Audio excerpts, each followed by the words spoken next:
Hare and the Hedgehog. Retold by Axel Scheffler and Alison Green.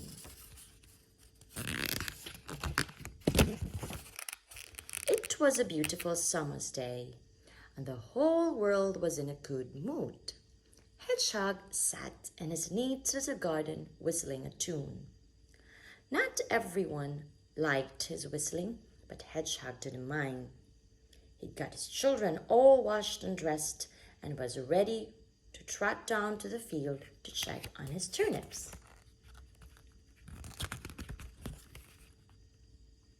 They weren't actually his turnips, but as no one knew who the field belonged to, Hedgehog nipped in now and then and helped himself. He hadn't gone far when he bumped into Hare. "Morning," said Hedgehog politely.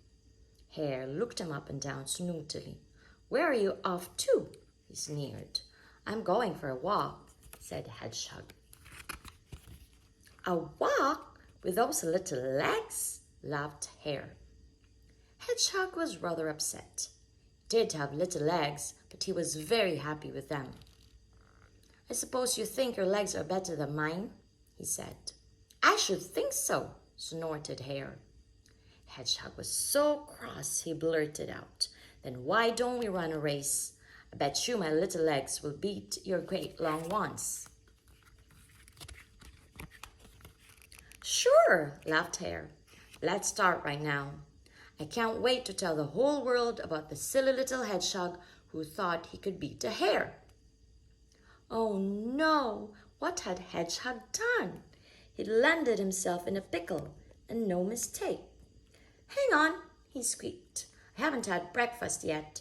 I'll see you back here in half an hour." Then he ran home as fast as his little hedgehog legs could carry him. Hedgehog burst through his garden gate, totally out of puff. "Oh, my dear wife," he cried, "what am I to do? I told Hare I could beat him in a race. With his great long legs, I'll be a laughingstock all over town when he tells everyone, the silly little hedgehog who thought he could outrun a hare." This was a pickle indeed. Mrs. Hedgehog racked her brains. They needed a good plan, and fast. Then, "I've got it!" she cried. She ran to the dresser and pulled on one of Hedgehog's white shirts and a pair of his blue dungarees. Hedgehog gasped. Suddenly, his wife looked just like him. "Come on," said Mrs. Hedgehog, "quick!" as she dragged her puzzled husband out of the house.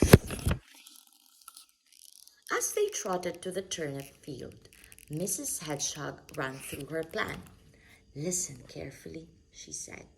"Tell Hare you're going to run the race in the big, long field.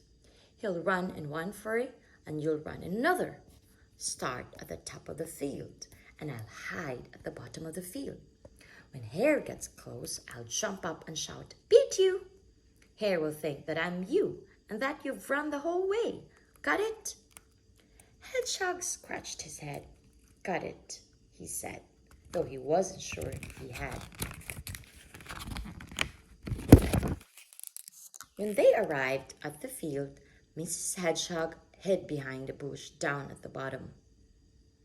Hedgehog trotted to the top of the field, where he found Hare waiting for him.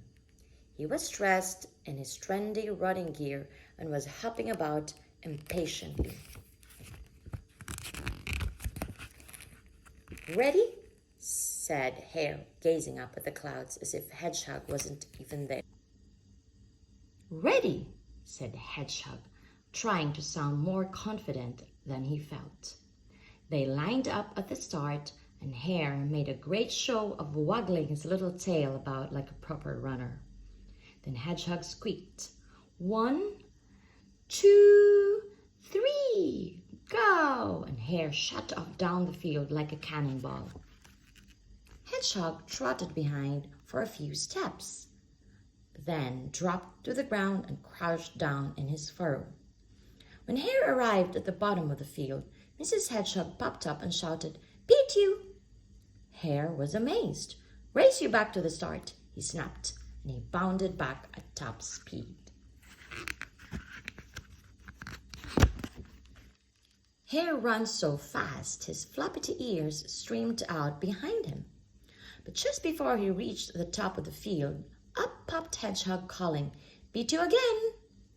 Hare gasped in astonishment. "Race you back down again," he panted. "Sure," smiled Hedgehog, "as many times as you wish."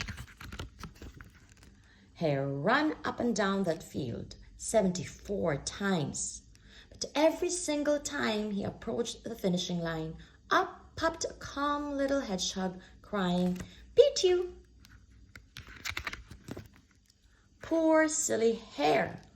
On the 75th time, he staggered down the field and flopped to the ground at Mrs. Hedgehog's feet. He couldn't go another step. Mrs. Hedgehog felt a bit sorry for snooty old Hare, even if he had been mean to her husband. She called for help, and Hare soon started to feel better. But he never did work out Mrs. Hedgehog's clever trick, and he was never snooty to a hedgehog ever again. As for Mr. and Mrs. Hedgehog, they scampered home in high spirits. Then they packed a picnic, fetched their children, and sat on a sunny green hill to enjoy the rest of the day. The end.